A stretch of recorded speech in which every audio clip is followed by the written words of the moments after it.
Cole Reality Radio here on the UCY.TV Broadcasting Network. It is August of 2019. The program that you're going to be listening to today is from August of 2017.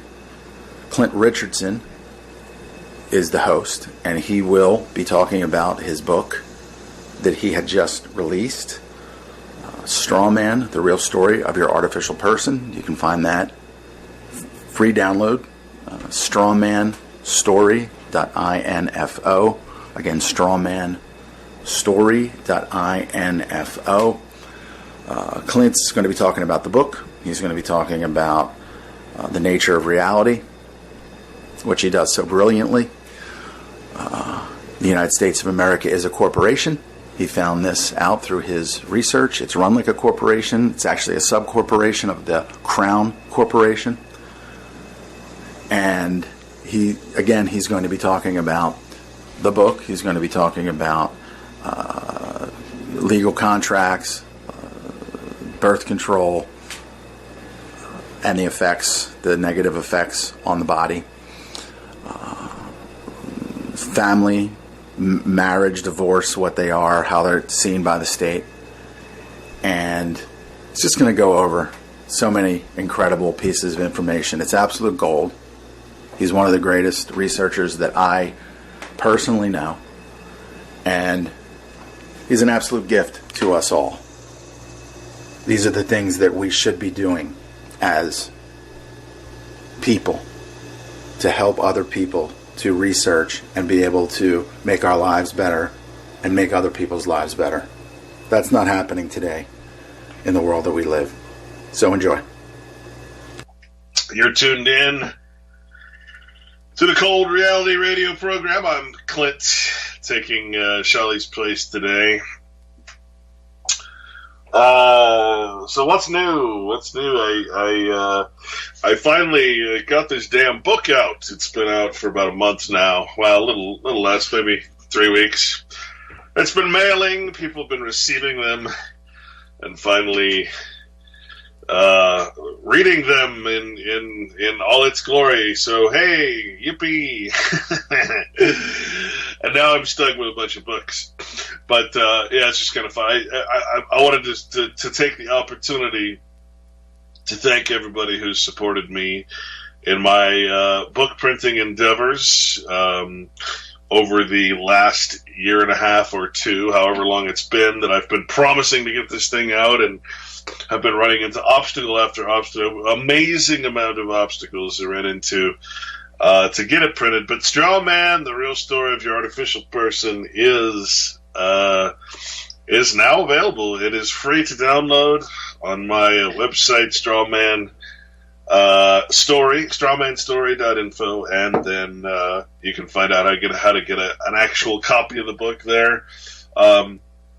Good times. It feels good to actually kind of fulfill your dream without having to sell your soul to that industry that I think most of us are familiar with or have worked with or worked for.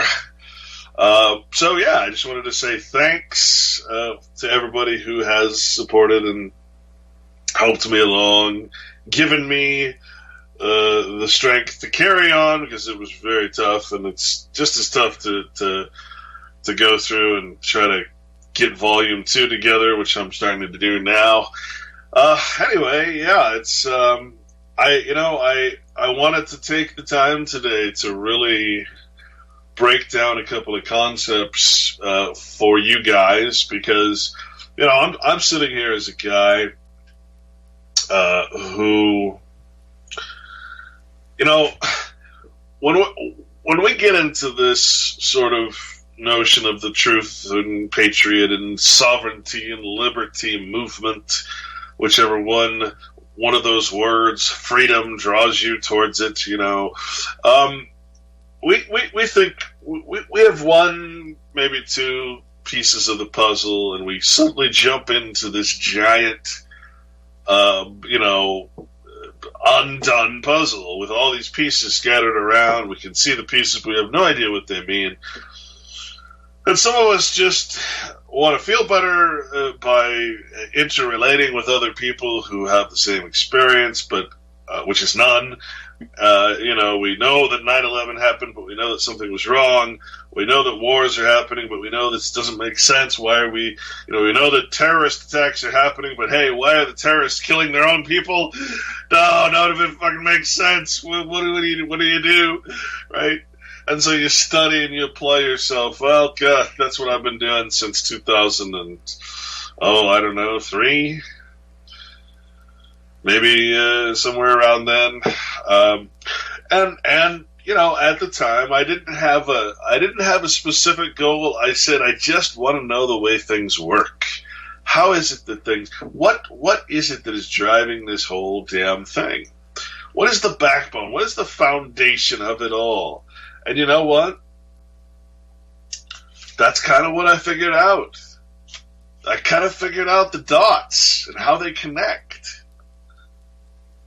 And it wasn't at all what I expected. And that's the problem, because you don't expect this thing to work the way it does. And then when you go and try to tell people about it,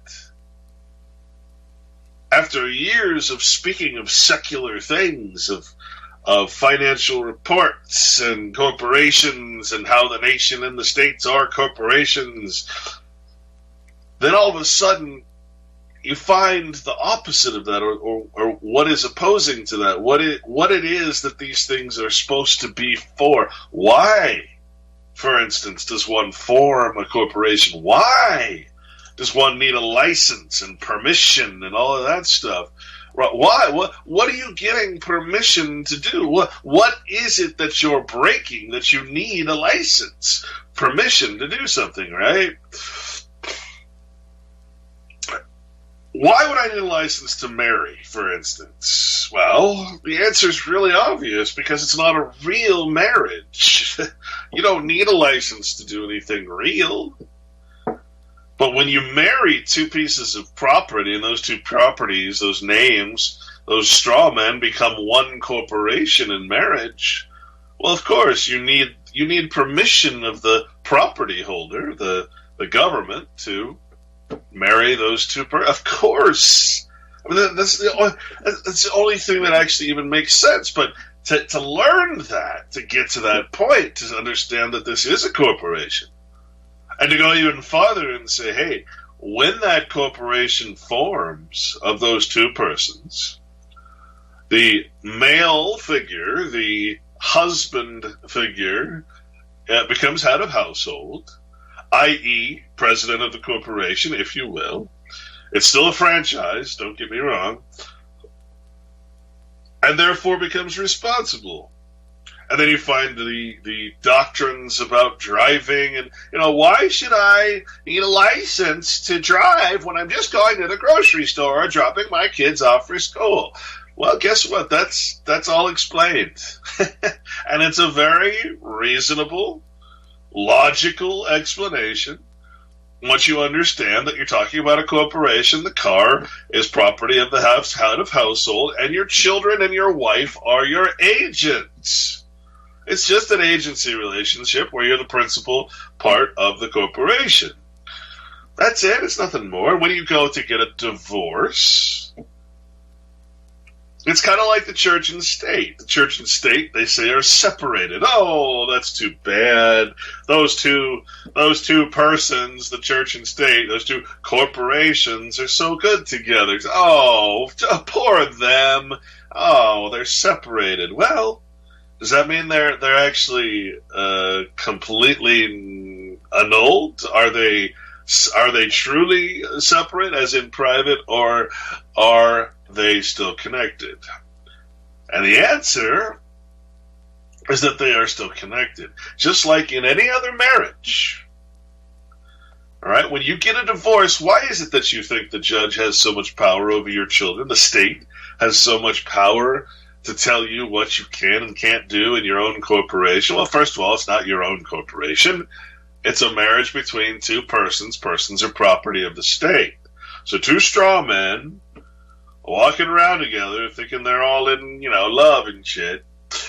And it turns out, no, just a corporate relationship, has nothing to do with love. Love, in a legal language, means nothing. There is no love because love is from the other side. Love is from the real. That's a real thing. You can't put anything real into the legal realm. You have to redefine it. And so they redefine love in the only way they can, which is probably one of the most telling things about this legal system and how evil it is, which is that love is nothing more and nothing less than an inducement to contract. Well, who's being induced? You and whoever you, quote-unquote, love. That's as far as we're going to go. We're not going to define it because love has the power to defeat so many things, right? Love is the ultimate power, so we limit it to simply saying, well, all right, I recognize that you got married because you were in love. And that is an acceptable reason by the state. We're not going to define love, because love can't be defined by our mere words. No. But we'll call it an inducement to contract, just like a business. I have a product you need, you have the money we need, let's form a corporation. And so two businesses get married. It's the same thing, folks. It's no different. The only problem is you don't understand what the hell is happening in the background. You don't know that this is a corp. You're an unwitting victim to this ridiculousness. And so you go and you get a divorce, and of course the attorneys, the devil masters out there will stop at nothing to make sure that you divorce instead of annul. And this is why I think lawyers are detestable. Lawyers are disgusting to me because they know that there's a difference, a big, huge difference between annulment, which is end of contract, end of the contractual relationship, end of the corporation, in other words, and divorce, which means separated. Well, just because I'm separated doesn't mean I'm not still married. And again, this is why the state has so much power over your children.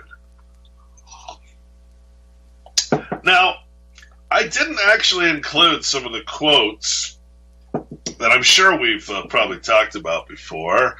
Oh, at least I've talked about them before. Maybe you haven't. I don't know.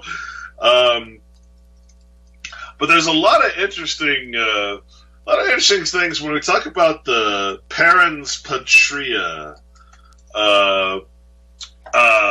doctrine, the doctrine of parens patriae. And this explains exactly why you have no power over your children. At least it explains, well, we'll put it this way, it explains why the state believes that it has so much power over your children. And of course, it's all because of that inducement to contract. You contracted, you basically said, state has power over my children. That's your fault. But, of course, ignorance is no excuse, right? You sign a contract, you're expected to know all the things that go with that contract, all the laws and everything. If you're stupid enough to sign a contract, no matter how smart you are, I will not sign a contract. No matter what, at this point in my life, contracts are I'm done. No more contracts for me. Never will I sign a contract, because when you sign a contract, you are agreeing to the entire circumspectual law that goes with that contract. Why in the hell would I do that? Why would I put my name on something? Well, I'm sorry. Why would I put a name that belongs to another that I'm acting in surety for onto a piece of paper, and then be responsible for everything that person does under that contract according to the law, a law that I don't know, that I could possibly not, that no man in the world actually knows, because the law is massive, that U.S. code, that U.S. commercial code, all of that stuff. Why would anybody do that? And so I started asking myself every time I saw a contract, I'm like, why am I putting my signature on this contract just to get a phone or just to get this or just to get? I'm not doing it anymore. I've got to start.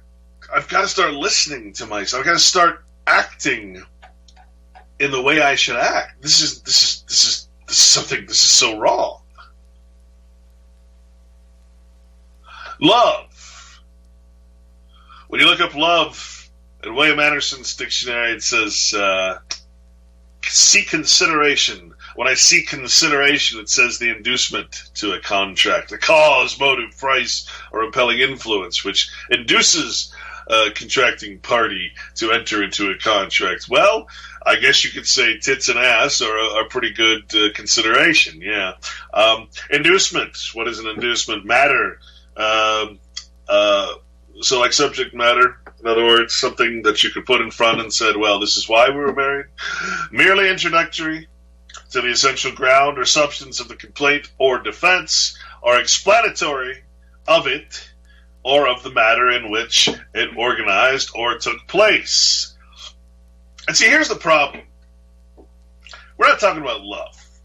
I'm convinced at this point that feeling that a man and a woman has is not love. It's something that nature causes to happen to bring us together, to both enrich our lives, to, of course, propagate and do the actions that lead towards propagation, to have children, to have a family, and to keep the species going. It's just like every other animal out there. That's not love, though. Love is that extra mile, that incredible drive to take that recreation, that reproduction of yourself, that carbon copy of yourself and your significant other, and really make, really enrich and do everything you can to bring that child up in love. That's love. Love is how you treat all people. Love is how you treat nature. Love is whether or not you step on a bug just because you can. Love is something entirely different than what we experience sexually. Because what happens after a couple of years? Well, I mean, most people. What happens? The sexuality begins to be, we'll just say, less important. Everybody knows this. Come on. The sex becomes less important, right? And that's when you're tested, and that's where divorce becomes an option. Well, we had our go. We had a couple of years of real passionate feelings and everything, and now it's gone. And, well, let me give you an example why I think it's not love. And I've talked about this before, but I think this is very important. We discovered that in reading some of these documents that come with some of these drugs, we discovered that when a woman is on the birth control pill, that it affects her ability to smell certain pheromones and certain smells that would actually otherwise tell her that she's compatible with someone that she meets. So a man comes along, you look at each other, great, you have that first impression, then you get close, you start smelling each other. Again, just like every other creature in nature, we're not that special, really, in this regard. And that's the point where you really feel it or you don't. And if you make that pheromonal connection, then you start feeling that expression of all your genes and all your organs in your body, and you really you want to go at it. You want to be together, and that makes perfect sense. But see, what it says in some of these documentations, and what concerns me so much, that this is actually a purposeful thing. The Jews call it having a shiksa, which is a non-Jewish mate, or or if you will, just a screw, just a one-night stand, a shiksa, someone non-Jewish that you have sex with, essentially. And how do you do that? Well, perfumes, you look for someone on birth control. There's all kinds of candidates out there that aren't able to properly identify with who you're compatible with. And we're talking about a lot of things now. Remember, when a man and a woman get together, their blood types have to be compatible. There's a lot of people out there who cannot have children because when a negative blood type has sex with a positive blood type in a certain order, that positive or negative blood type will actually kill and go after with antibodies that foreign blood. You cannot have children, and the only way that those two people are compatible is actually to go in and destroy or suppress the immune system, so that you can actually have a child without it killing the child because you're not compatible. I'm not just saying this. I'm not racist. I'm serious. I mean, this is so important in medicine. This is why this one-all approach to medicine is so bad. Everybody's unique. Everybody's got different abilities to metabolize. Everybody's got different abilities when it comes to their blood types. Everybody's got unique diseases depending on their background. That's not racist. That's very important in medicine. But as we go forward, we just want to somehow ignore all this. Well, you better not ignore it, or you're going to have some very, very big disappointments in your little induced contract called marriage if you're trying to have children. I mean, come on. Can we not talk about these things anymore and be politically correct? So the birth control pill, it prevents you from actually being able to differentiate between one man and the other as compatible or incompatible with your own body. Now, that doesn't have anything to do with color or anything. It's just are you compatible? Is your body compatible?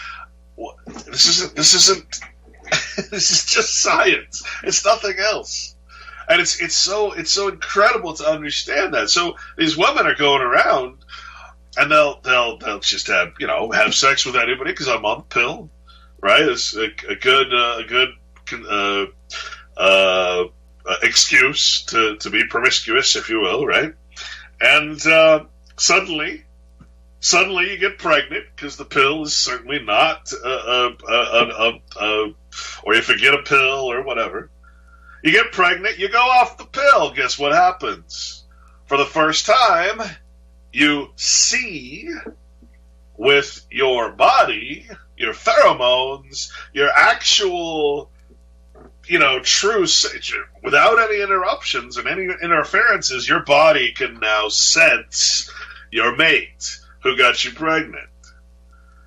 And suddenly you realize, I don't love this man.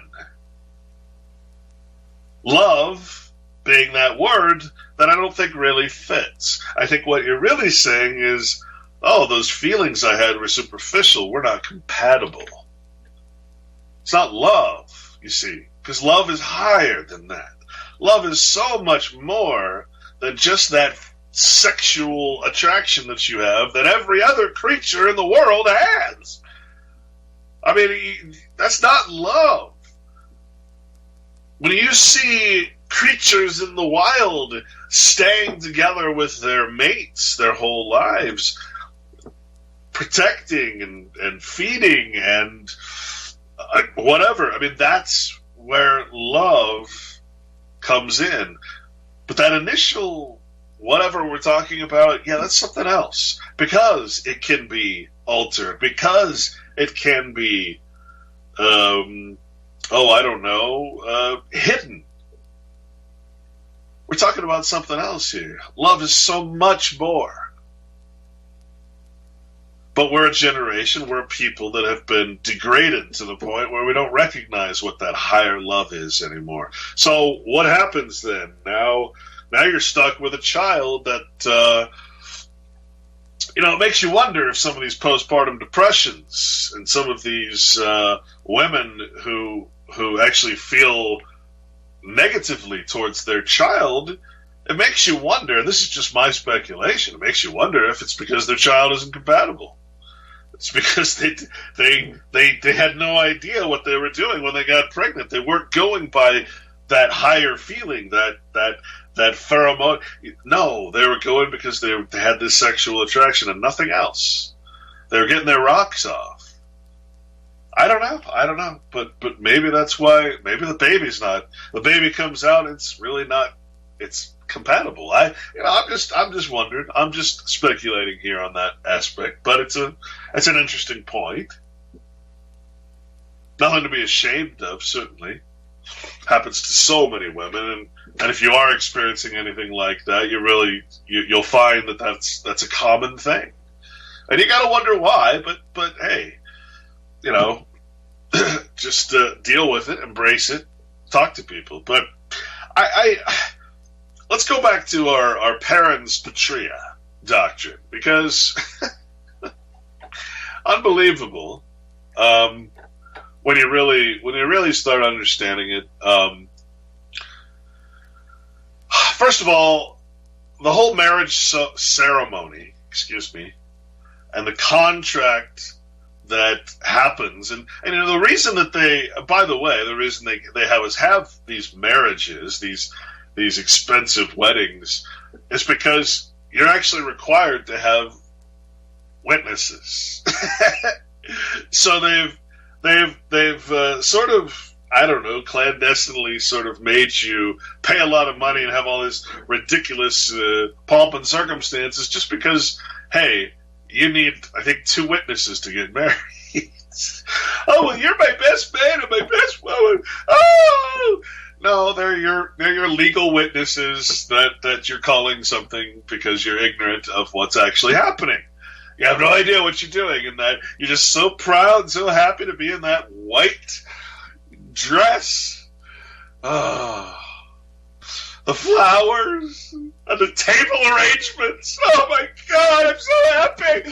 But what you're really doing is just getting into a contract and having a few witnesses witness it in front of a secular judge, essentially, which we call a pastor who's been ordained. So, what's happening? Well, you're getting into a commitment. Why do you think they call it a commitment? Well, a commitment is, etymologically anyway, an action of officially consigning to the custody of the state. Let me say that again. An action of officially consigning to the custody of the state. Why are you signing a marriage contract? Why are you getting a marriage license? Because your signature is an action of officially consigning to the custody of the state. Comes from the Anglo-French. I mean, that's from the 1600s, early 1600s. From the Anglo-French, commitment was committing of oneself a pledge and a promise, an obligation and engagement. Those are all contractual words, my friends. So what does the state say? What does the state say a marriage is? Oh, well, a marriage is with one man, one woman, and now if we want one man, one woman, and one woman, and pretty soon all animals, because that'll be politically correct, fall in love and live happily ever after. No, that's not what the state says marriage is. Here's what the state says marriage is. Marriage is a civil contract to which there are 3 parties: the husband, the wife, and the state. That's directly from the Appellate Court of Illinois, case number 5-97-0108. A civil contract. Oh, you mean a commitment, an action of officially consigning to the custody of the state. Well, that's very interesting. Let's go to some other court cases. This is from Linneman versus Linneman. That'll be in my second book, actually. Partly quoting from Van Coten and Prince. The state. The state. All right, so we know that there's 3 parties in the civil contract of marriage: the husband, the wife, and the state. That's one person, and one person. One's a corporation, two are what's called natural persons. But don't be fooled, the word natural in legal is that which is opposite. It doesn't mean natural. It's a legal term. It can't be real. The only reason they say natural person is because they're referring to what they call an individual, a single entity. What is a corporation? Multiple natural persons that get together to form one person, which we call a corporation. Can't call it an individual because it's more than one natural person. But remember, all these persons are not property of men, they're property of government. A status cannot be assigned to yourself. You have to get a status from the state. That's called a person or a strawman. Okay. 3 parties to a contract, the husband, the wife, and the state. Well, what part does the state play? Well, let's ask the state. The state represents the public interest in the institution of marriage. This public interest is what allows the state to intervene in certain situations to protect the interests of members of the family. The state is like a silent partner in the family who is not active in the everyday running of the family, but becomes active and exercises its power and authority only when necessary to protect some important interest of family life. Now, for those of you who still actually believe that the Federal Reserve is private, this is basically a description of how the Federal Reserve runs, where government, of course, creates it because government doesn't have time to run the whole banking system, so it creates the Federal Reserve System. It is not private. It is independent, and there's a big difference between those two words. Private is detached, independent is attached. It makes its own rules, but it does not make its own laws. Just like a family as head of household, I make the rules in my house, and if you're going to live here, by gosh darn it, you're going to follow my rules. Well, that's great until the law. A rule is not a law, remember? The Federal Reserve makes plenty of rules, but it doesn't make law. The lawmakers are Congress. Congress makes all the laws regarding the Federal Reserve. It is not frickin' private. Get that stupid meme out of your head. There's so many people who just parrot it, have no idea what they're talking about. The Federal Reserve, you know what's funny about that is the Federal Reserve actually had to create a question and answer, a fact section, just to alleviate people of their concerns that no, we're not a rogue corporation. No, we're part of government. Don't, we're not that. That's not what it all means. No, you're mistaking words. No, banks don't own us. We are a membership organization, and banks are actually required to become members. There's no choice about it. If you want to play with our funny money, you have to buy stock, and the stock is not ownership stock. It's just membership stock. It's just gotten so out of hand. It's literally when the Federal Reserve has to start putting question and answer pieces because the truth movement has so many lies about it, you know there's something wrong with this truth movement. What else does it say? It says the state has a wide range of power for limiting parental freedom and authority. A wide range of power for limiting parental freedom and authority and things affecting the child's welfare. In fact, the entire familial relationship involves the state. Now, you wonder why the state gets to call, what happens to your child, which parent it goes to, what days you can see it. Well, because that child is a person, and the person is an issue of that corporation. It belongs to the corporation. We're talking about the name here. We're talking about the person, not the actual boy, not the actual girl, the person. Persons can only beget persons. A marriage, therefore, cannot beget a man. A marriage can only beget a person. What do you think the courts are talking about? They're talking about their own property.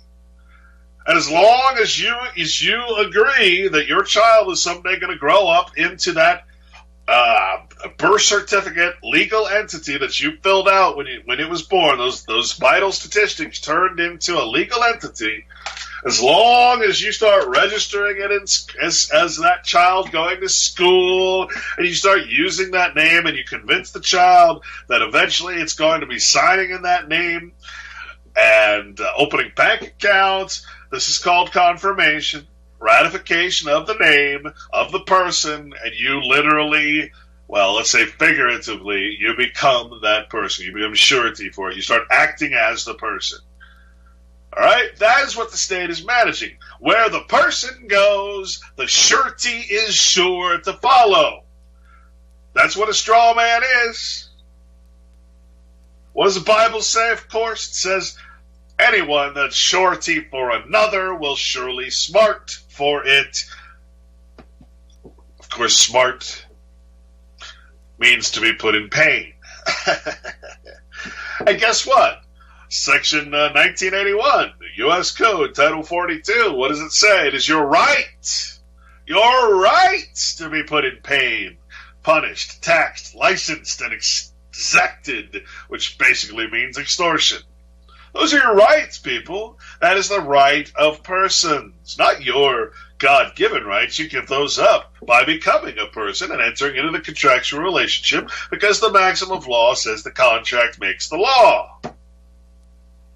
You're starting to get how this all works, how we're tricked and induced into these commitments, which with them carry a full expectation and express consent to the law. You can't use someone else's property. You can't rent a car unless you're going to agree to the law that manages that car. It's their property. Excuse me. You don't get to make the law when you're using someone else's property. The person is property of government. You get a license to marry two persons. Those two persons become one corporation to which the man or the male figure, the person that is identified as male, becomes the head of household. Well, the president is also head of household of the United States. It just means you're becoming the key figure, the responsible figure. If your child goes out, gets in trouble, you're responsible.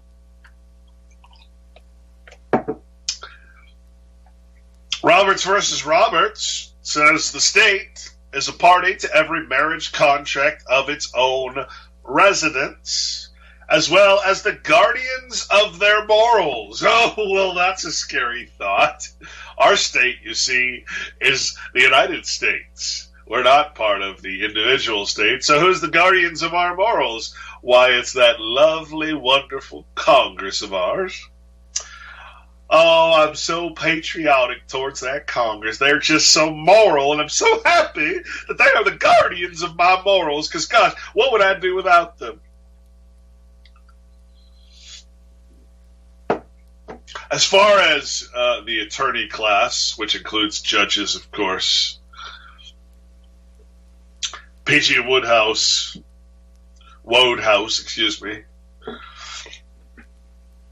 he said, judges display in the matter of arranging alimony that reckless generosity which is found only in men who are giving away someone else's cash.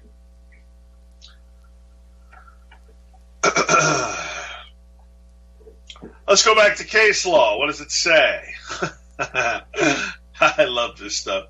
Meadows versus Meadows, quoting Tillman versus Roberts, Ayers versus Kelly, Black's Law 5th edition, Ex parte right, Chandler versus Watley. Again, this will all be in my segment. It's actually on my blog, too. Do you own your children, if you want to look these up. Do you own your children? What does it say? It says the primary control and custody of infants is with the government.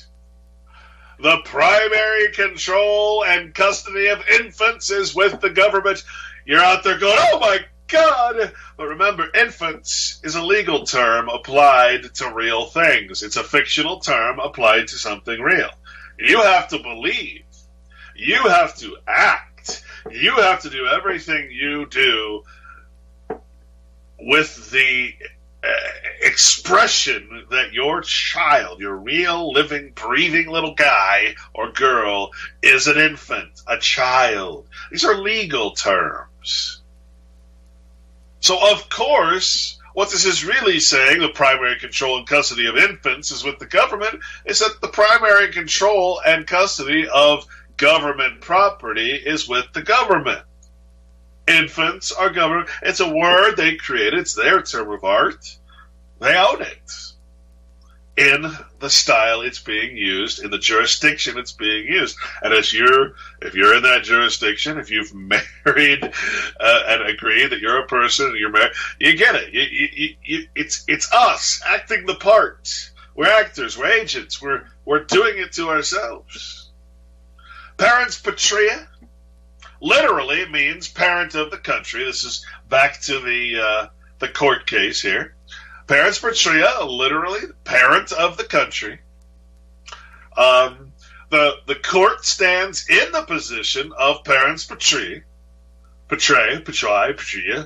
of children. Latin term meaning parent of the country. Refers traditionally to the role of the state as sovereign and guardian of persons under legal disability. Of course, a child is under a legal disability until the age of consent. 18 in some countries, 15 in England, 21 other places. Pursuant to the parens patria doctrine, the primary control and custody of infants is with the government. Pursuant to the fact that the state is sovereign and guardian over persons, not men, but persons, that's men who act as persons, because men are surety, they ensure the action of the person, which is a contractual, basically a piece on the monopoly board, so when the dice is rolled, the piece must be moved, regardless of where it's going to land. Sorry, you're surety. Pursuant to the parens patria doctrine, the primary control and custody of infants is with the government. Remember what an infant is. Is your boy or girl an infant? Well, you've been trained to say yes. How can you say no? It's just a reasonable, logical question. Of course, my child is an infant. So, but you're using that as a legal term, and therefore, the primary control and custody of your infant is with the government to be delegated to you. To be delegated. So we control it, but we're going to delegate it back to you as of course. That means, of course, actually has the meaning, literally how it sounds. Of course means as it happens or on the road as things happen, that kind of thing. Of course, to their natural guardians and protectors, so long as such guardians are suitable persons to exercise it. What's a suitable person? One who follows the legal law. One who sticks their children in public schools like good little citizens, gets them vaccinated, does all the good little things to screw up our children's life. Well, then you're a good, suitable person to exercise the delegated authority of being their natural guardians, protectors. But remember, the first thing you do is you give that right up. And then it is redelegated under contract, and therefore under condition to you. This is why it can be taken. This is why the Child Protective Services can come to you anytime it wants to and take your child, because you agreed in the first place that the state is parens patria. The primary control. Primary means top. Head, largest, biggest, most extreme and sovereign guardian of persons. You agreed to that. I'm sorry. I don't mean to call you dumb or idiots. We all do it. We're all ignorant. We all need to wake up from this. What we're being induced to do because we feel sexual attraction, which again I say is not love, but we call it love because what else can attorneys really understand?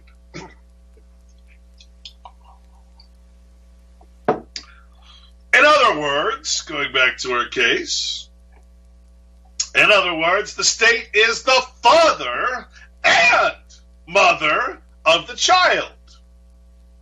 The state is the father and mother of the child, and the natural parents are not entitled to custody except upon the state's beneficent recognition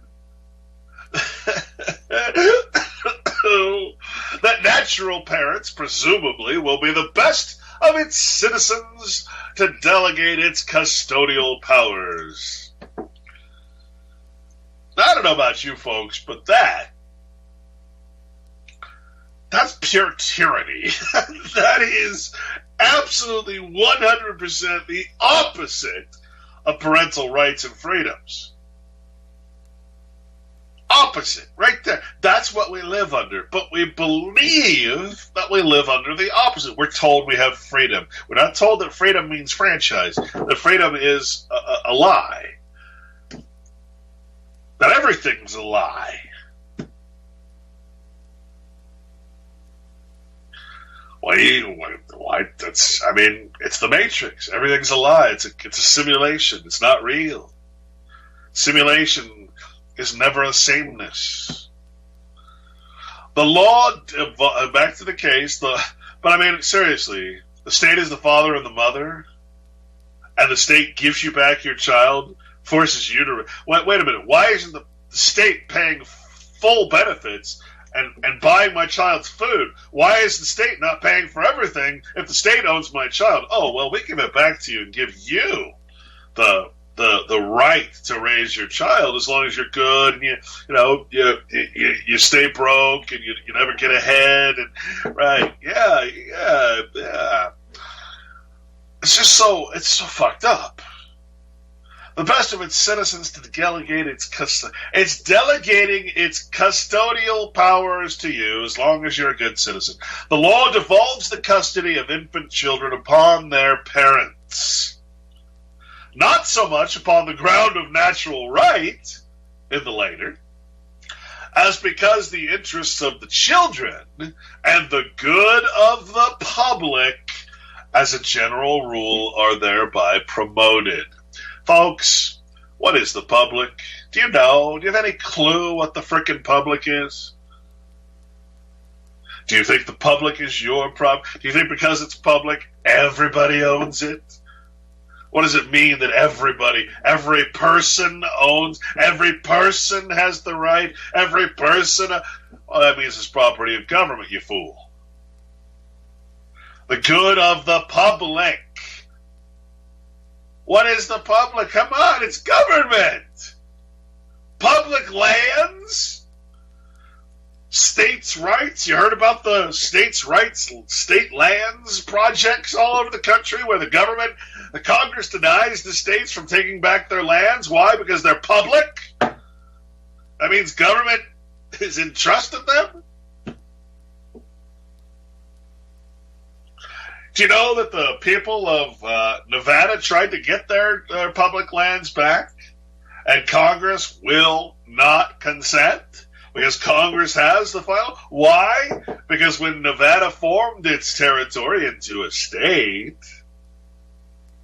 well, they agreed to forever disclaim their public lands, just like every other state out there, because these were being recreated after the Civil War into federal areas. You guys, you want to know what's happening? You want to know why all of us are stuck in this realm called the public? Why we can't traverse ourselves into the public or the private lands out there of the landholders? Well, you just have to go back to the Buck Act. What is the Buck Act? Well, let me just read a real quick excerpt on the Buck Act for you, but look it up yourself. It'll make a little more sense.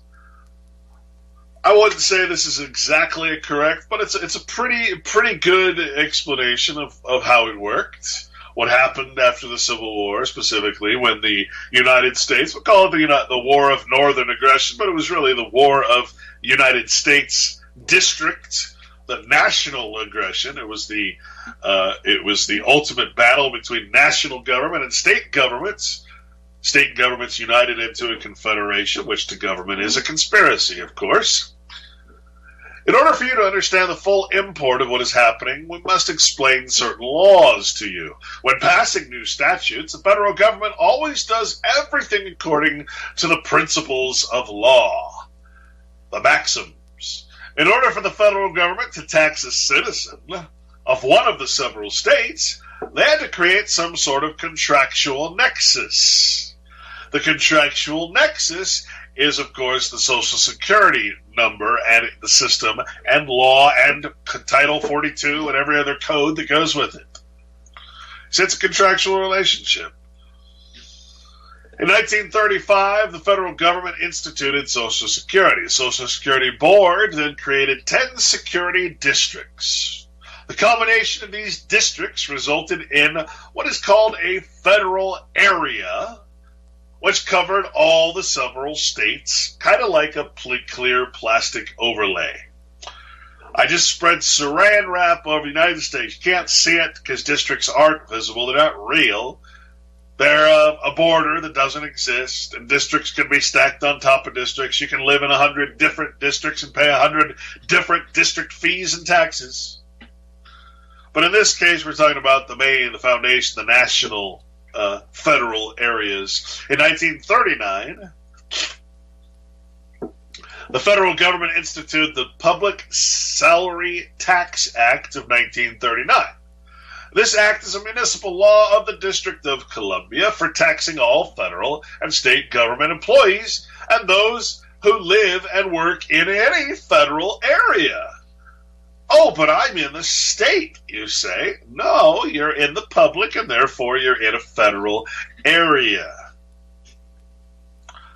But I'm a citizen. No, you're a citizen of the United States. Shut up.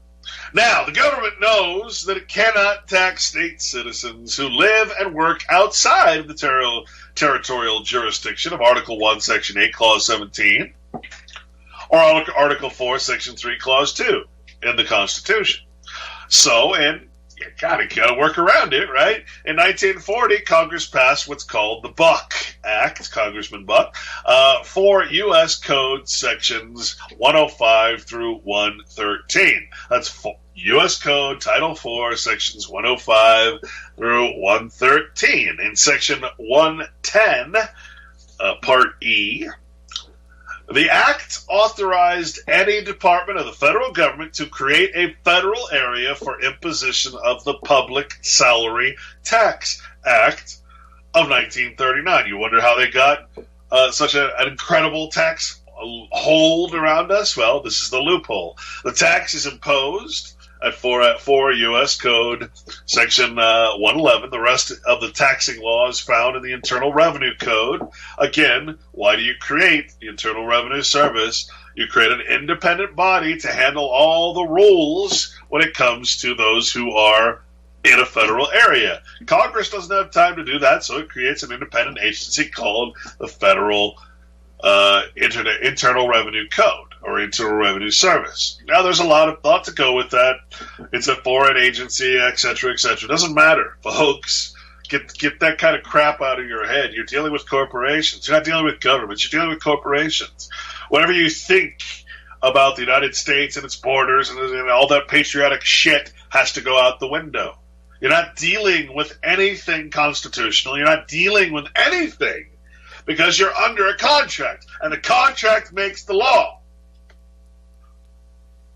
You don't get protections from the Constitution because you gave up that right. It's a negative right. It's called the natural law. You gave up that right to be a citizen and get protection and security. And they warned you. They warned you, them founding fathers, those evil bastards. They said, hey, anybody who's fool enough to give up their freedom for a little protection and security deserves neither.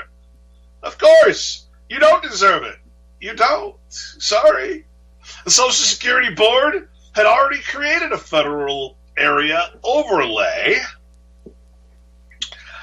4 U.S. Code Section 110D says the term state, capitalized, state, includes any territory or possession of the United States.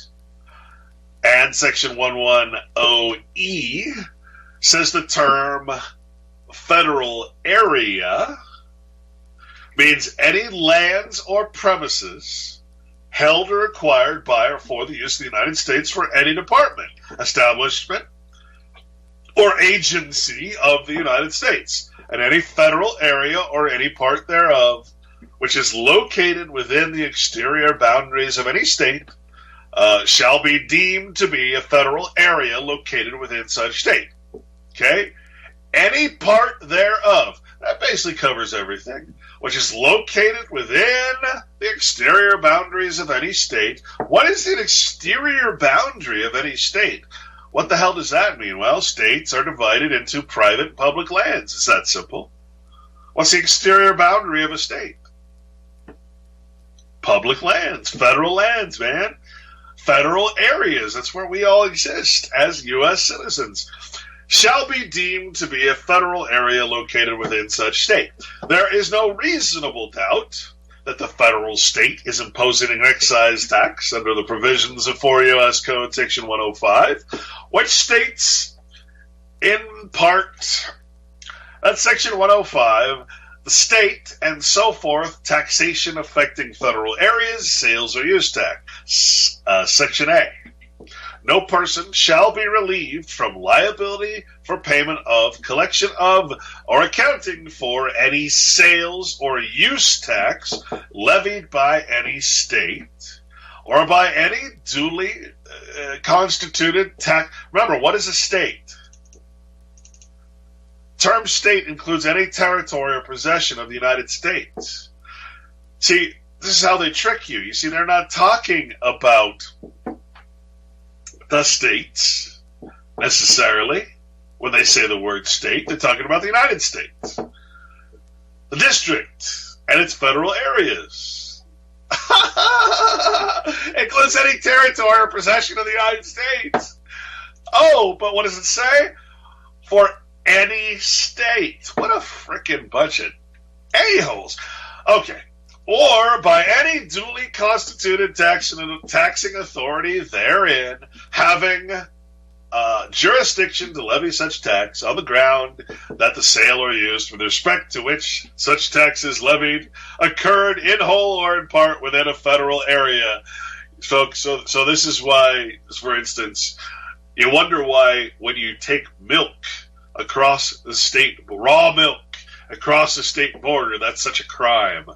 Well, you're committing interstate commerce. Who's in charge of interstate commerce? The federal government. That is one thing the states delegated to their overlord. Okay? So, yeah, it is illegal to transport anything across state lines. That is against federal law. You're in a federal area. You're a United States federal citizen. What can I tell you? You can argue, you can complain, you can bitch about it all you want, but it's the law, and as long as you're getting protections and security from the state is gonna do everything it can to extort and exact everything it can from you. It's not doing it from you. It's nothing personal. It's taking from your person, from your vessel. You're operating in government property called the person. It's your fault. You're the one. You're surety.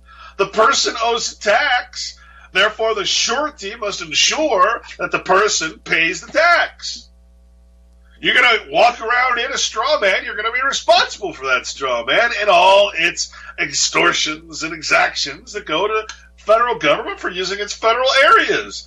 It's perfectly reasonable, you see, when you're talking about the perspective of evil.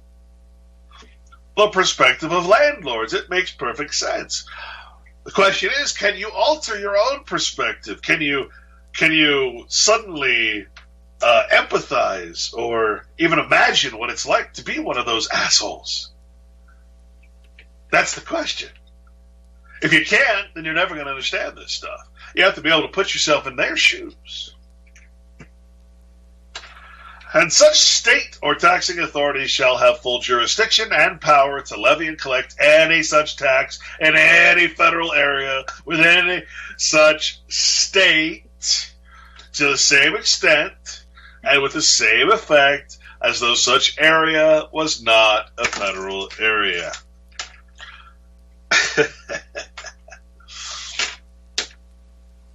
In the Buck Act, the Humble Oil and Refining Company versus Calvert, irrespective of what the tax is called, if its purpose is to produce revenue, it is an income tax, or what's called a receipts tax under the Buck Act. Irrespective of what any tax is called, if its purpose is to produce revenue, it is an income tax. Where did the income tax come from, folks?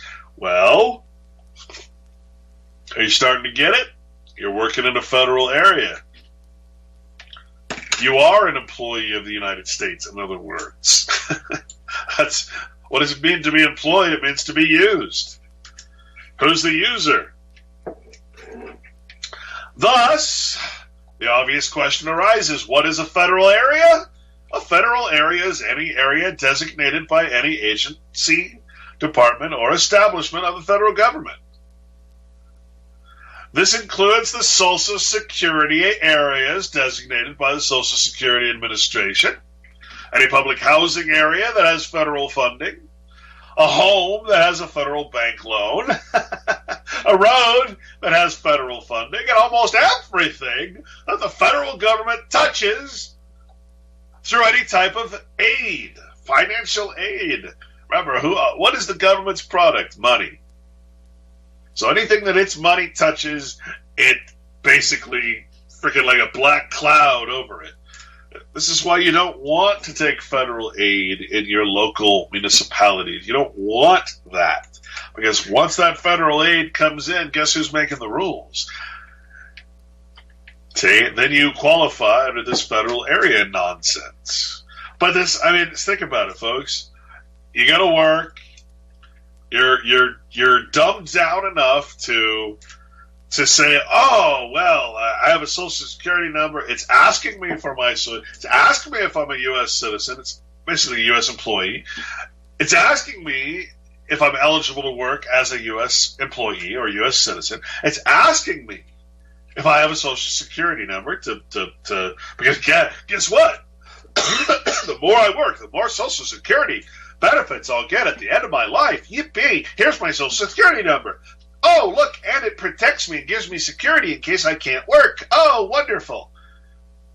You've just qualified yourself in every way possible to be in a federal area. Federal area attaches to anyone who has a Social Security number or any personal contact with the federal or state governments.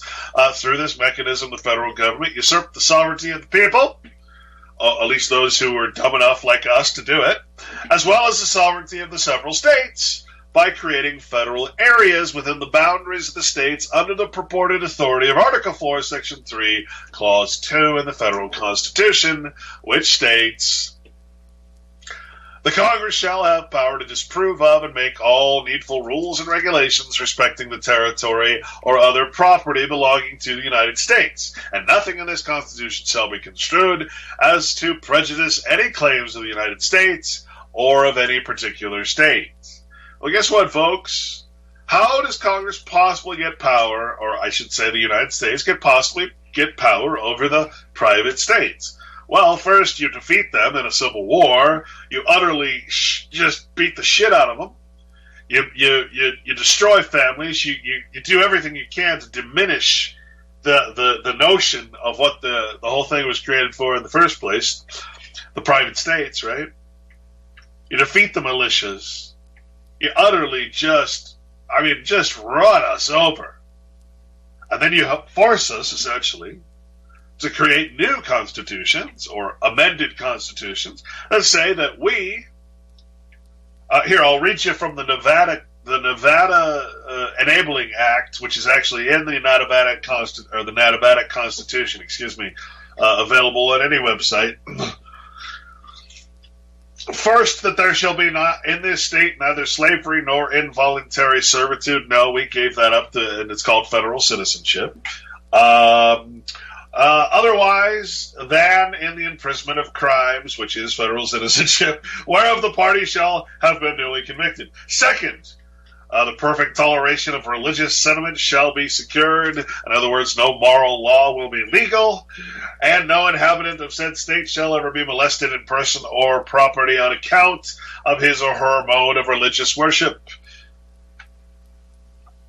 Third, that the people inhabiting said territory, now they use the word territory because before it's a state, it's a territory. Territory means land, the people of the land.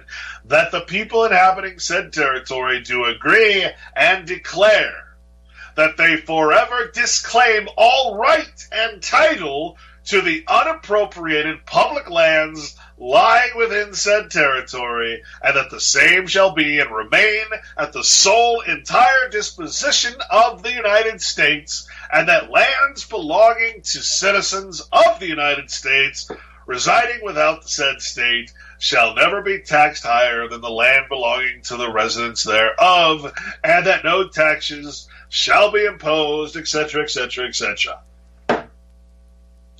So here you have each state creating a similar doctrine, a similar what's called enabling acts. If you look up the enabling acts for your state, you will find the same exact wording, with the exception of Texas. Now, don't get me wrong, Texas got the shit beat out of them. They have this religious notion down in Texas that they are somehow different than everybody else. Here's the difference. Texas kept hold of their lands. They're unappropriated public lands. Now, all that means is the land that is currently being held by the BLM and other agencies. All right? So we're talking about land that hasn't been taken by a private person or citizen of the state itself. Okay? So everything that's not the private lands of the people, which we call public, became under a federal area, a federal jurisdiction. All right? This is why Nevada really wanted to alter and change this, and they came up with a new constitution. The people in the state voted for that constitution, and they passed the constitution. And here is what it says in the the Nevada Constitution. This is actually what it says. This is actually under what I just wrote. This is the rewrite that the people of the frickin' state of Nevada actually voted into effect, but will not be fulfilled, will not be accepted by Congress, because the people of Nevada can't do shit unless Congress first releases those public lands, that federal area, to the state. And so amazingly, the people of this is why I tell you folks, states' rights are gone. When you talk about states' rights, you're talking about the private lands that we are not a part of. So don't go around quoting states' rights. It's all crap. It's all a freaking lie. What does it say now? It still says first that there shall be in this state neither slavery nor involuntary servitude. It says the perfect toleration of religious sentiment shall be secured. But what does it say on its third point? It says third. Now remember what it said? The people inhabiting said territory do agree and declare that they forever disclaim all right and title to the unappropriated public lands lying in said territory. Well, now what does it say? Now what did the people change? What did the vote change? That the people, now people here is, again, uncapitalized. It's talking about the common vote, in other words, the people. That the people inhabiting said territory do agree and declare. Now here's where they changed it. They got together and they changed it. It says that lands belonging to citizens of the United States residing without the said state, in other words, on public land that is not taken by a private party, a landholder, shall never be taxed higher than the land belonging to the residents thereof, and no taxes shall be imposed. You see, they're taking back, or they think they have the power as subjects, slaves, in other words, of the United States. They actually think they have the power to change this. Well, here's what it said. Amended in 1956 and 1996.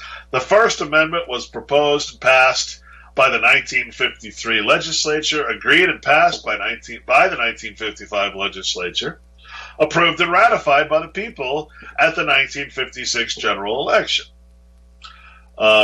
Statutes of Nevada, 1953, 718, etc., etc. The Second Amendment, the second one we read, the alteration, was proposed and passed by the 1993 legislature, agreed to and passed by the 1995 legislature, and approved and ratified by the people, in other words, the vote, at the 1996 general election. The common people, in other words, the subjects, thought that they had the power to do this. They now know better. Approved and ratified by the vote, the people, at the general election in 1996, effective on the date Congress consents to the amendment or a legal determination is made that such consent is not necessary. Did you hear that?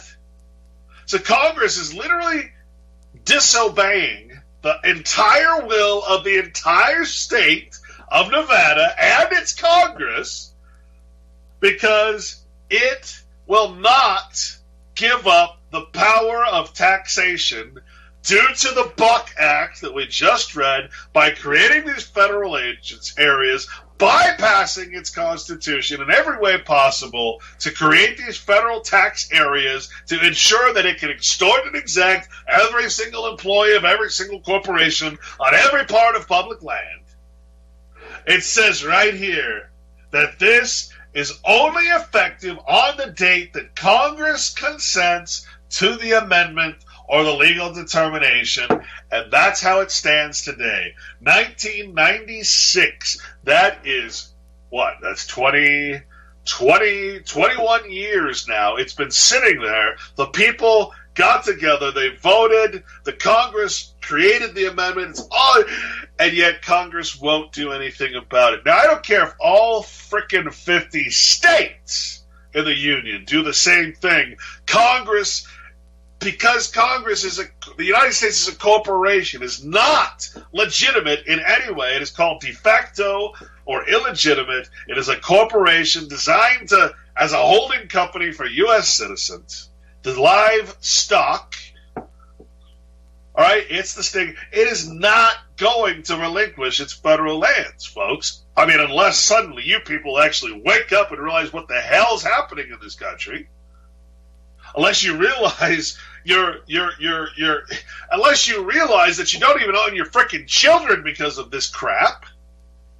Unless you realize that you're not in a state, that you're in a federal area, because you're standing on cellophane that represents a jurisdiction, a district. Remember what district means? District means to be put in seizure, distrained, and distress. Do those sound like good words to you? Well, that's what district means. What do you think the District of Columbia is? Seizure, distress, and distraint. And this proves it right here because, hey, the people and the Congress decided they were going to take back their lands, and Congress said, screw you! Screw you, Nevada. We own 90-something% of Nevada, and we ain't giving it back because you were stupid enough, or maybe under distress enough, to give it up in the first place. Sorry. You starting to understand how things work around here? You see, it's all, everything is under several layers of cellophane. And these districts, these invisible areas, as they call them, keep us from the land. We can't touch the land. We're not part of it. We're citizens of a foreign entity, a foreign state, as they call it. We're not in the states because the states gave up their public lands to be held governed and taxed by the federal government. So this is why I call myself now the anti-patriot. I call myself the anti-truther. I call myself the anti-sovereignty. All those stupid words, anti-liberty. It's all a lie. If I'm a rat in a frickin' cage, I'm in an area designated by my master that I can be free. Is that true freedom? Of course not.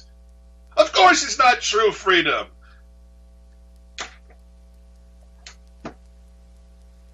Wake up, people. I don't know. What else can I tell you? You don't own your children. Yeah. You don't own the land. You don't own the homes. You got nothing. And yet you're paying for it all, aren't you?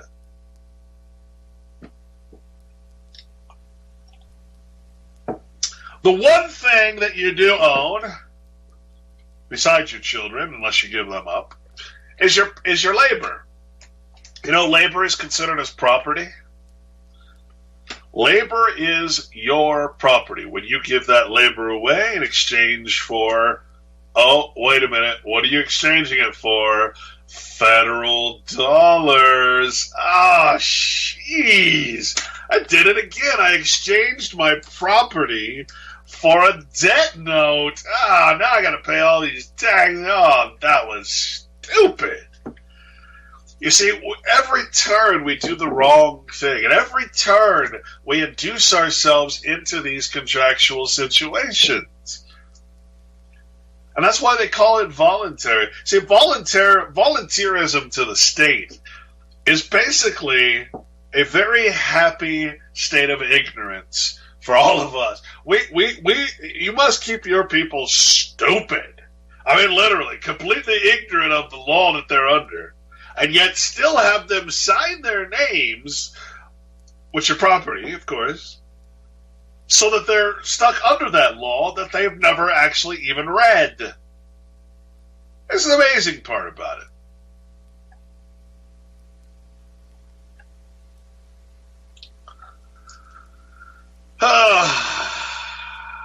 I don't know.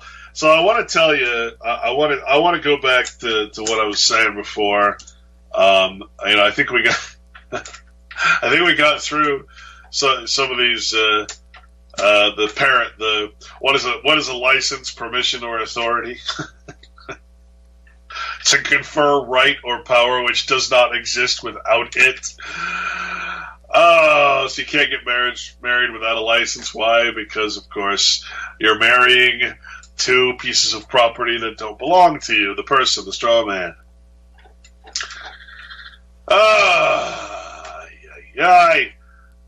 But here's my problem. Here's my problem at this moment. So, obviously, hey, by the way, just to give credit where credit is due, you can go to the Story of the Buck Act, written by Richard McDonald, at usa-the-republic.com, and you can find that there.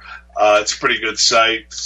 Again, you have to verify everything, because everybody has different foundational knowledge. Sometimes we want to be all patriotic and stuff, but for the most part, it's a pretty good site. The Story of the Buck Act. The story of your life. So, yeah. What I want to talk about now, though, is why aren't people listening to me? Why is it that my audience has shrunk as I keep discovering all these truths, and yet all these truths defeat all this patriotic nonsense that we hear all over the place? All this take states' rights, take back the country, and do this, and succeeding. There is no succession, by the way. Secession is an act of stealing property. You don't secede from the Union. It's bullshit. California is not going to secede, unless, of course, Congress agrees to it, which would mean that it would be giving up its federal areas and taxation rights. So if there is a secession, I'll be very surprised. And if there is, without any kind of contract or something with the United States. And basically, you read enough, you find out secession is another lie. You found out what happened to those who tried to secede in the South. The United States came in and whipped some butt. We know it wasn't a war over slavery. It was a war over basically signing over your state to the debts of the United States. That's what they didn't want to do. It wasn't a war about slavery. Even Lincoln said over and over, this is a war about establishing and keeping the Union.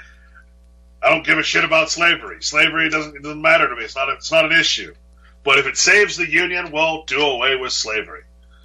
That's what he said. He didn't care.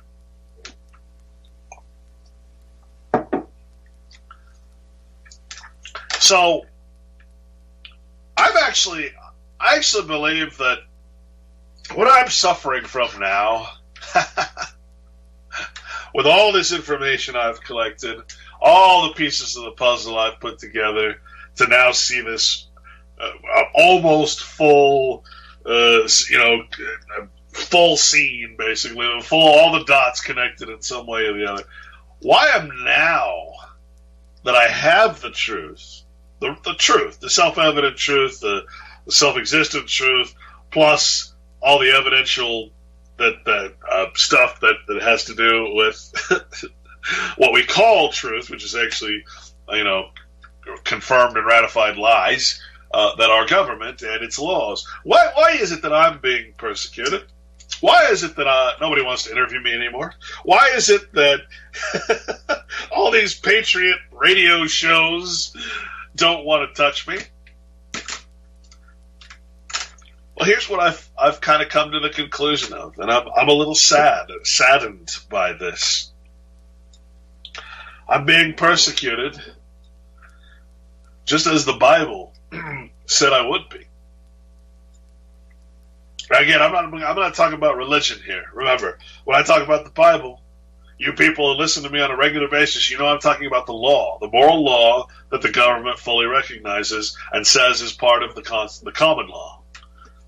Okay, it's voluntary. It cannot be enforced. You either abide by it or you don't. Why are there private people in each state with land? Because they abide to a certain degree to the Bible. The Bible tells them do not respect persons and that sort of thing. So, what's happened, man? Well, I've found the truth. I've written a book on it, in the process of writing 2 or 3 more books about it, and now suddenly nobody's interested. Except the people that have been following me forever, watching me grow, watching me discover, and actually understanding what the hell's going on. I'm not. No one wants to interview me. What the hell happened? Well, I'm telling the truth. And you see, what I discovered is that true Christianity, in the form, and I hate to even use the word Christianity because it's not in the Bible. You're not told to be a Christian, right? You're told to follow the law, which is to follow the example, which is the Son, right? But the idea of being Christ-like and to follow the law is to tell the truth, to live in the truth at all times, to differentiate at all times between what is real and what is fiction, what is real, what is of nature, or i.e. an act of God, what is an act of the state, a legal fiction, right? What's the difference? Always adhere to the truth. What is the truth? Well, the truth is, of course, self-evidence, self-existence. That's the definition of God, which is why I'm so interested in explaining that. If I could just get that definition. Nobody's ever come to you in your lifetime and said, can I give you the definition of God so that you can finally read the Bible and understand what the fuck it's saying? No one's ever come to you and said, hey, I have the definition.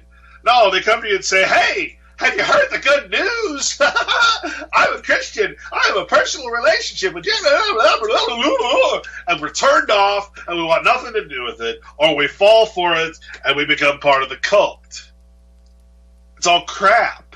It's all the doctrine of religion, not the Bible is not religion. The Bible is law. And the government fully recognizes it as the foundation of law.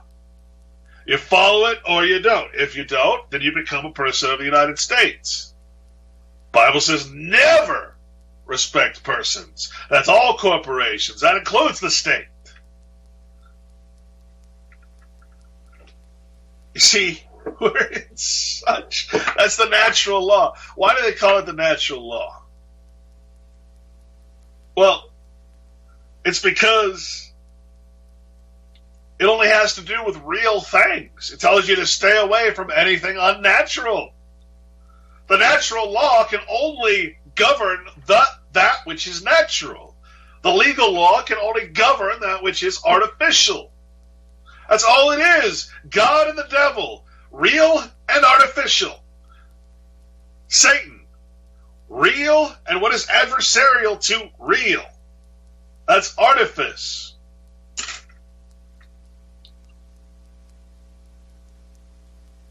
I've taken away the mystery. I've taken away the ignorance due to language construction and grammar. I've taken away the religiosity of the Bible, and I found out what it actually says. And it's just the law. It's not. There's nothing. And I'm being persecuted. I'm telling the truth, and I'm being persecuted. This is what true persecution is, because this is what true Christianity actually is to live by and speak the law, which is the Bible. It is recognized by all the countries that call themselves quote-unquote Christian. That's why they call them that. And now nobody wants to talk to me. Because everything I have to say goes against all the patriot nonsense and mythology. And I'm stuck in this limbo. And I don't know where to go. I don't know what to do now. I've got these books. I want to give them away free. And I can't. Because I can't get any airtime. I thank Shawley, by the way, and UCY for allowing me to do this. Like I said, man, here I am. I finally, as I was saying in the beginning, we all get into this for a different reason. Me, I'm a perfectionist. I want to master whatever it is that I do. I want to feel like I've mastered something, and it took me this long to actually feel like I've been able to master it to the point where there's no stones unturned. I've at least lifted up every stone and connected the dot. I might not understand the fullness of it, but I get it. I get the concept. Where's the truth movement? Where is it? It turns out the real truth movement is being shunned. It's being persecuted. Because the truth doesn't sell. The truth doesn't jive with advertising. The truth doesn't jive with that American flag, which is a war flag. It just doesn't work. What am I supposed to do now? I don't know what to do. I really don't. I can keep writing, which is what I'm going to do. I'm going to persevere. I just don't know what the hell to do. I really don't. Because now I understand what true persecution is. What true persecution against Christianity is the true persecution against people who are living and telling the truth. Maybe that's my problem. Maybe I need to bone up. Maybe I need to say I'm not living the truth. Maybe I'm not practicing what I'm preaching. I know that I'm not practicing what I'm preaching. Maybe I need to step out there. Maybe I need to just take a big leap of faith and see what happens. I don't know. I just don't know. But I'll tell you what. After being insulted and called a Bible thumper, and being told that I'm using a fallacy by invoking God, and I want to explain some things to you right now, okay? This is why I'm saying this. And if you can understand this, if you could just understand this, you'll see why everything is bullshit.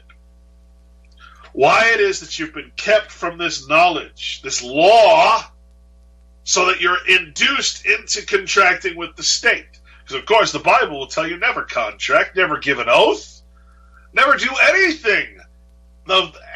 Everything we do as citizens is against the Bible law, the moral law, the scriptural law, the unenforceable voluntary law. Then you have everything that's opposed to it, which is what we constrict into. Contract, excuse me. I should say conscript. So here's the deal, folks. See, I'm not going to convince anyone out there that some God exists, okay? The very notion of that is, it's just not going to work. So what I need to do is instead, like everything else, I need to say, look, you see, the problem that you have as a U.S. citizen is that you are under the law. You are subject to a governmental agency that does believe in God. Well, wait, what do you mean? What? Government isn't even real? What are you talking about? Every single fucking law is based on the Bible. When you go into court, put your hand on the Bible, what the hell do you think you're doing? Why is that Bible there? See, these are the questions I started asking. So why does every road lead back to the Bible?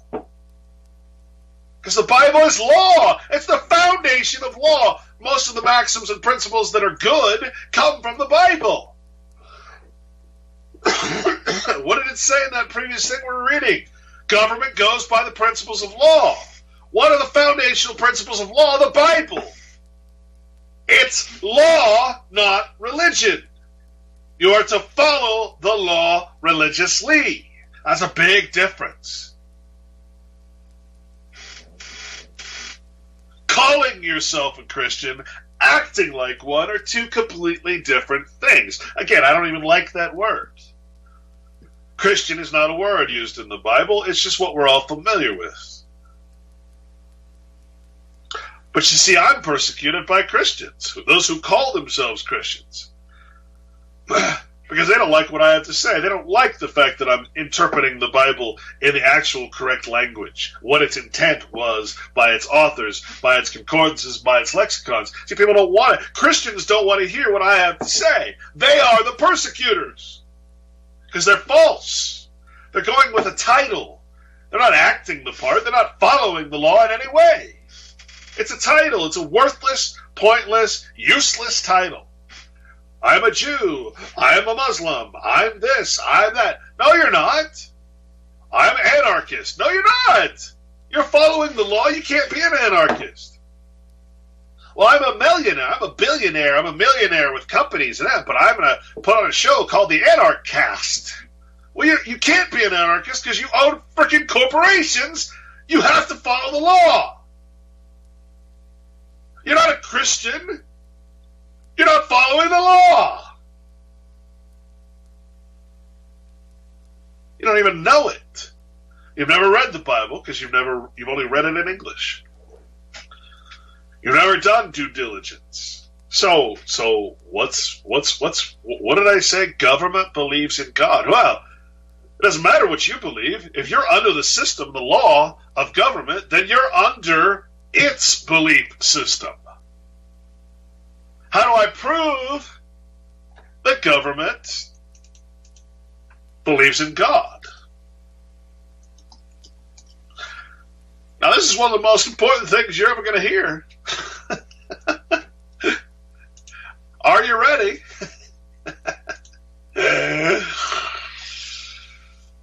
In common law, an heir, as in one who can inherit lands, is he to whom lands, tenements, or hereditaments by the act of God and right of blood to descend of some estate of inheritance. Wait a minute. What is that? An act of God? In common law? In common law, not any other kind of law, but in common law, we have an heir defined, this is old Roman, of course, Roman law, basically. Well, wait a minute. Why does it say an act of God? Why would the notion of an act of God be something government talks about in its legal dictionary? Wait a minute. That's from Black's Fourth. Excuse me. What the heck does this mean? Damnum fatale, another Latin word. Fatal damage. Damage from fate. Loss happening from a cause beyond human control, or an act of God. What? An act of God? Well, Black's for again. What are you talking about, an act of God, government? Well, are you admitting that there's a higher power, a higher law? Wait, what's going on here? That means that necessarily, as a citizen, a subject of your sovereignty, I have to believe it too. If I don't, I'm an absolute frickin' fool to be under your system when you're a believer in God. Well, wait a minute. What does this mean? An act of God or public enemies?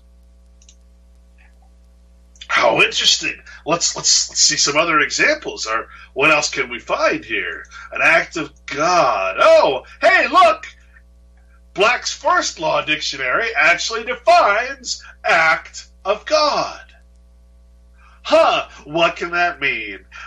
An inevitable accident. Vice major. Any misadventure or causality is said to be caused by the act of God, when it happens by the direct, immediate, and exclusive operation of the forces of nature, uncontrolled or uninfluenced by the power of man, and without human intervention. What is government saying God is? What I've been telling you, the definition of God is all that is self-existent and self-evident. What is that? That's nature. That is you and me without a name. That is anything that is part of nature, part of the universe, as the wholeness of what we call God. Everything living and everything that is part of existence that you don't need legal proof to prove exists, because that's a creation of man. Everything not a creation of man is God. That's the definition of God. It's not some man sitting on the clouds. It's not a man at all. That's you and me. We are parts of this inevitable accident. We are part of this thing that government believes in as a higher power. Why do I say it's a higher power? Because it's uncontrollable. Human intervention cannot prevent it. So you can sit there all day long like the biggest fool in America and say you don't believe in God. Meanwhile, you're following an entire structure of law that says the only way that you can avoid this legal system of law is through God. Through Christ. What is Christ? The personification of the law. Follow the personification. Follow the law. Follow the Son. Become the Son. Allow the Christ to rise within you. Christ isn't returning, folks. Christ, there's no figure coming back. There's no man coming back. Christ has to be manifested through your actions, through you becoming Christ-like. Okay, this is all metaphor. Because that's the best way to tell the story of the law. An act of God. Hey, government believes in God, so honestly, it doesn't matter what you believe. You're under government. You're screwed. You're automatically a Christian. Or I should say an anti-Christian, an antichrist. That's what you really are, because you're under the legal system. What is legal defined to Hume, defines legal as anti-God, anti-nature. What else do you need to know?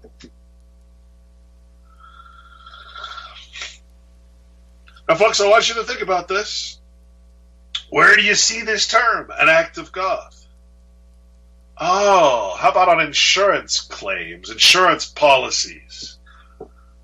Well, surely, if we see the words "act of God" in insurance policies, well, then that must actually have well, here it is. Here's the definition. Here's the definition. Anything that is caused by nature, anything that is not caused by man, anything that is caused by a higher authority, a higher power, something that we cannot prevent, something that is bigger than us. They also call it perils of the sea, because of course we're on the sea of commerce. An inevitable accident.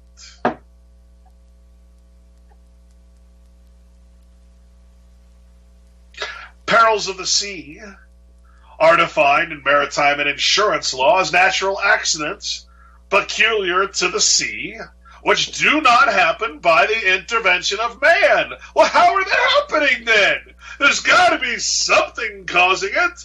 Let's call it God. Do you understand? Do you understand how idiotic it is to actually say that there is no God when the very government you're under and subjected to bases its entire structure of law on this word God? It defines it thusly as nature, what is not man-made, what is out of the control or ability to stop by man, natural causes, i.e. God is nature. And that's exactly what the concordances of the Bible tell you that God, or i.e. Jehovah, which is a word that was created, consonants or vowels put in just to be able to say the word that was unspeakable, which was whatever it was, those 4 letters, Yahweh, some people say it. Doesn't matter.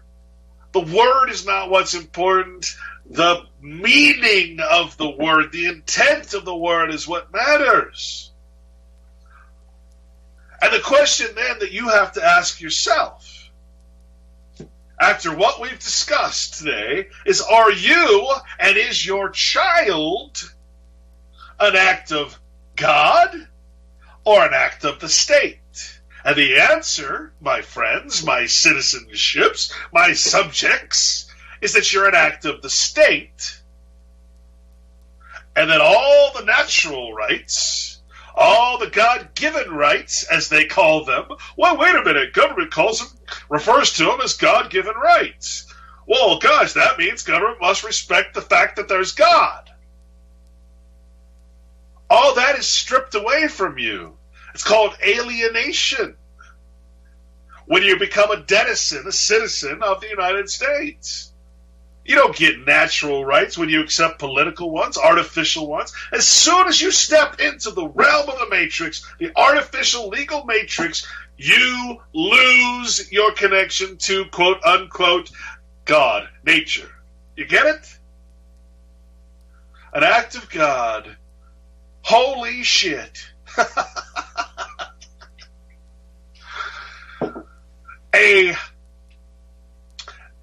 What is an act of God? It is an act, event, happening, or occurrence, a disaster or effect due to natural causes, and an inevitable accident or disaster, a natural or inevitable necessity, which implies entire exclusion of all human agency, which operates without interference or aid from man, and results from natural causes, and is in no sense attributable to human agency. It is an accident which could not have been occasioned by human agency, but proceeded from physical causes alone. What is causing physical causes? What is it that causes this stuff? Remember, Jehovah is defined not as a noun, not as a name, but as a verb. Okay? That means all that was, all that is, and all that shall be. That is God. All of existence. Right? Now, every once in a while, for reasons truly unknown to us, which we should learn to respect, the fact that a lot of shit's going to be unknown to us. That's one of the higher parts of knowledge, in fact, is to admit to the unknown and actually to worship it. To not put all your eggs in one basket, especially on a fault line like a bunch of idiots. Right? What happens when we have an earthquake? That's an act of God. All right? It doesn't mean some man in the sky or some burning bush just flipped the frickin' switch and said, "Oh, you're bad people. I'm going to cause you an earthquake." Oh. Don't be stupid. I mean, that's religion. That's not what the Bible tells you. The Bible doesn't. That's natural causes. You're starting to get it. See, you're attributing, because the Bible story was told in allegory, in parables, in different types of stories, just like every other freaking fairy tale out there. You're attributing some, kind of like the gods of old, the gods of Greece and Roman gods and all that. You're attributing a personality to nature. And you do that so you can tell the story, right? God communicates to man, tells him all this wisdom. Right? Well, I guess the legal system can also do that. A big frickin' AI comes to life and tells man, the legal system, the devil, grows an apple tree and says, "Here, bite from this fig apple and learn all this useless knowledge, all this legal crap that we're so accustomed to." I mean, you couldn't tell the story that way. Right? It's no more ridiculous than the notion that God coming down and saying, here's the 10 Commandments, or here's my son, follow him, my son being the personification of my law. Please become, as the Bible says, a son of God, just like my one and only begotten son, right? It's a story, man. It's a way of explaining the law to you in a way that makes sense. It's how the Indians, Native American Indians, has so many tribal peoples out there have been telling and passing on the law for centuries and centuries and centuries. Even this law, even the Bible, even these religions were passed on by word, by story. That's how you remember things. The more ridiculous something is, the more you remember it. So you tell a story. Yep, sure thing. Jonah got swallowed by a sea monster. No, not a whale, a sea monster. That's how it's translated. It's when they used to have sea monsters on maps. Okay, it's a story. It's a warning. Hey, ships go here and don't return. It's a sea monster. Oh, well, here's Jonah. He gets swallowed by the sea monster and, meditates a while with the sea monster, smokes out a little bit, eats some blubber, and then gets spit out. Right. That's not a real story, folks. First of all, there's no sea monsters. Second of all, the king translated as whale. And you have all this nonsense about Jonah and the whale. Meanwhile, you're missing the entire point of the entire story, which is told to you to express a moral story, a moral compass. Right? I mean, my God. And this is where I sit. Having this knowledge, having this understanding, having gone through the damn book. I'm sorry, I don't want to blasphemy the Bible. Having gone through the concordances and all the language, all the different words, understanding the metaphor, and now I'm being persecuted because I finally have the truth and nobody wants to hear it because it goes against everything. And here's what I figured out most of all. This is what's so damn disappointing about the truth movement, the patriot movement, the freedom movement, the sovereignty movement. First of all, it's all a lie. It's all based on false, felonious foundations. It's not, none of it's true. You never become a sovereign. To be a sovereign, you have to rule over other people. Yet how many people do you see out there saying, "I want to be sovereign"? Okay, well, who are you going to rule over? Because that's a requirement to be sovereign. That's why they say God is the only sovereign. It should be, because it's the maker of the natural law. You get it? It's a story. It's a parable. It's a metaphor. Okay, you're never going to be sovereign. First of all, the state can't give you it's not going to make you equal to it. It certainly can't give you a status higher than itself. So you're never going to be sovereign in this so-called United States or any other nation. And unless you plan on defeating God, you're never going to be sovereign over nature. Unless you can somehow prevent an act of God, which is something uncontrollable by man. Well, maybe that's what they're shooting for with all this geoengineering and shit. I don't know. Genetics, which is just another word for eugenics. I don't know. Maybe that's what they're trying to do, is defeat God somehow, which is, of course, impossible. Building their Tower of Babel, just like in the old days. But see, that's what sucks, is that now that I have this understanding, now that I reached my goal, now that I got to the point where most of these people in these movements want to get, now I'm a Bible thumper. Now I'm always talking about God again. Oh my God. Oh, Jesus Christ. Well, yeah, look, figure it out. Think about it. My God. Because again, if you're under the law of another and that sovereign believes in God, well, then you do too. It's not a choice. See, you don't choose your God. This is one of the things I learned that is so important. You don't choose your God, you choose your law. And the choice of your law chooses your God. You follow one law or the other. You cannot have two masters. You cannot be in money and without it. You can't do it. This is where we're at. This is the spiritual awakening. The spiritual awakening is not a religious one. The spiritual awakening is to suddenly go back to everything that is truth. Not the truth about money, not the truth about fictional things, not the truth about how the Federal Reserve was formed on some frickin' island. Who the hell cares? That has nothing to do with reality, with truth, with nature, with God.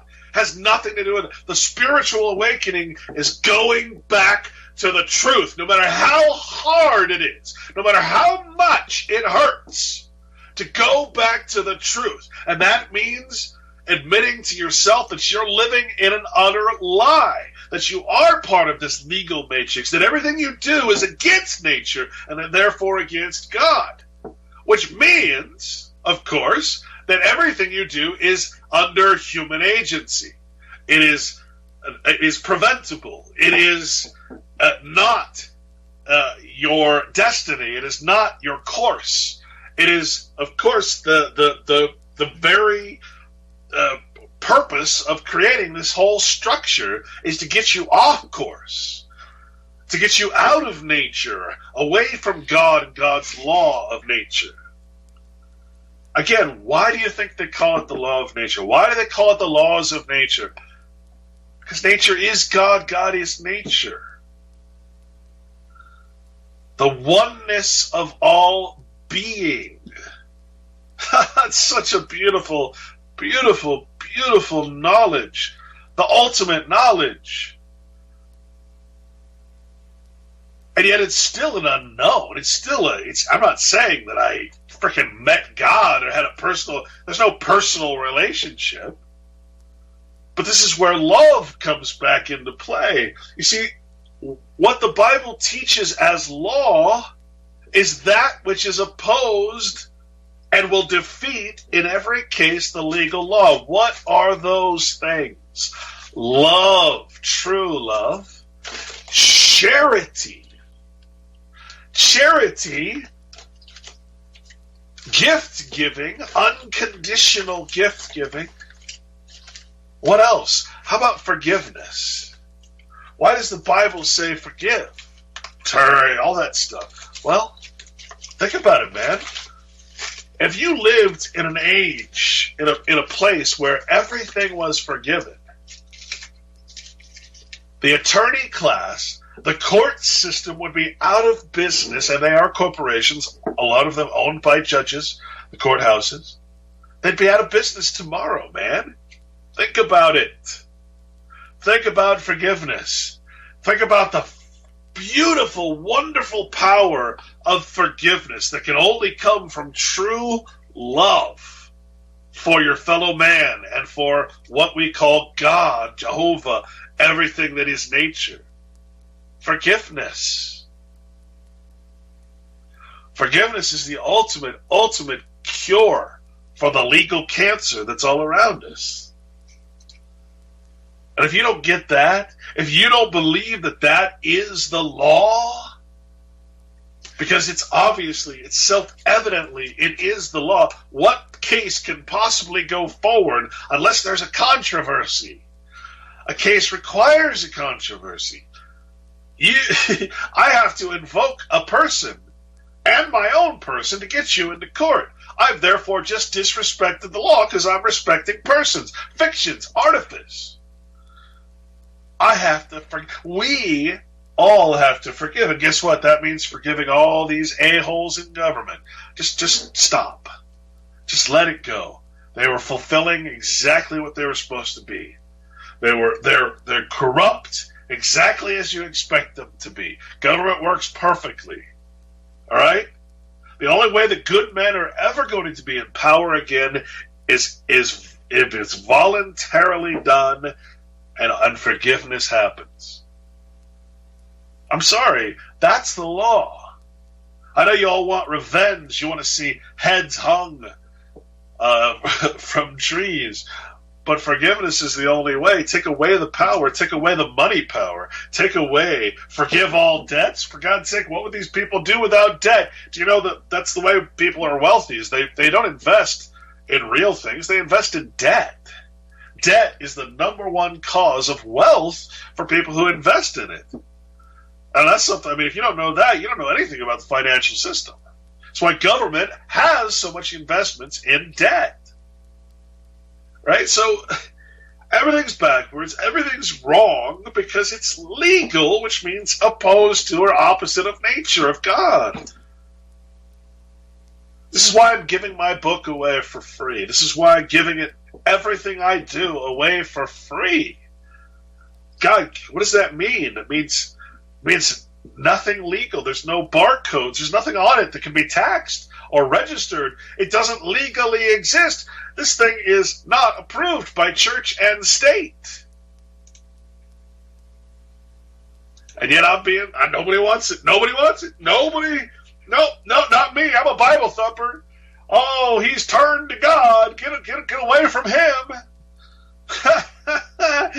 Well, that brings us to the end of our show. It's been a little different today, but hey, Shelley should be back next week. Shame on Shelley for being absent so much. You're listening to UCY TV. And by the way, I expect to be starting up a show of my own again today. Soon. I don't know where exactly yet. I've been talking to Jules, but I don't know. We'll see. I certainly don't want any censorship, and this UCY seems to be the only place left that isn't censored for telling the truth. I don't know. It's a strange place now to be in this movement. If a movement that doesn't move, a movement that hasn't moved in decades, it needs an enema. It really does. I don't know what to say, man. I hope that what we've talked about today has been enlightening. I hope that it puts away that instinctual feeling to always walk away from anybody who talks about the Bible and all of that stuff. I hope that it allows you to get past these trigger words that turn you off so that you never get to the Bible. See you later, folks. System of systems. I will MK Ultra ya. Put the MK scope on ya. If the MK hits you, it's guaranteed to open ya. The 50 7mm Mark 110. 220 rounds a minute, try to stop them. Don't put that on your wish list, that's retarded babble. Protesters make the hit list soon as they start to rabble. They are nothing but fishes in the barrel. It doesn't have to be Christmas for a carol. Some decorate with ornamental decorum. Some perform shock and awe on Hanukkah and Purim. That's where my job come in. I am a blessing to the mercenary for the corporation selling weapons to them. Any potential competitor step into them. I'm authorized to knock them out and stick a GPS into them. They want to sell uranium to Iran.